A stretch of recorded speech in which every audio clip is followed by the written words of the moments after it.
नमस्कार मित्रांनो, सिनेसृष्टी दिवसेंदिवस खचत चालली आहे कारण अपघाताचे प्रमाण वाढले आहेत। अशातच एका सुप्रसिद्ध अभिनेत्रीचा भीषण अपघात झाला असून ती गंभीर जखमी झाली आहे।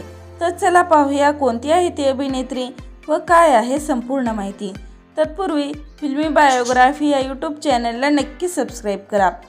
तर मराठी अभिनेत्री प्रार्थना बेहरे व अभिनेता अनिकेत विश्वासराव यांचा कार अपघात झाला आहे।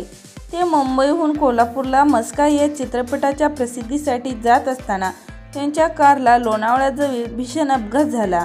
यात प्रार्थना बेहरे आणि तिची सहाय्यक स्वाती माने यांना गंभीर दुखापत झाली आहे। खापोली ते लोणावळ्या दरम्यान घाटात एका नादुरुस्त पडलेल्या टेम्पोचा अंदाज न आल्याने कार चालकाने मागून धडक दिली आहे। तितक्यात त्यांचे कारवरील नियंत्रण सुटले, त्यामुळे कार रस्त्यावरील दुभाजकास धडकून रस्त्याच्या डाव्या बाजूला असलेल्या खडकावर जाऊन आदळली। यावेळी अनिकेत कारमध्ये सीट बेल्ट लावून बसल्याने तसेच त्यांच्या व चालकाच्या समोरील एअरबॅग उघडली गेल्याने त्यांना जास्त मार लागला नाही। तर प्रार्थनाच्या हाताला, मनगटाला व पायाला गंभीर दुखापत झाली असून त्यांना रुग्णालयात दाखल करण्यात आले आहे। तर मित्रांनो, प्रार्थना बेहरे ही अभिनेत्री लवकरात लवकर बरी व्हावी हीच ईश्वरचरणी प्रार्थना।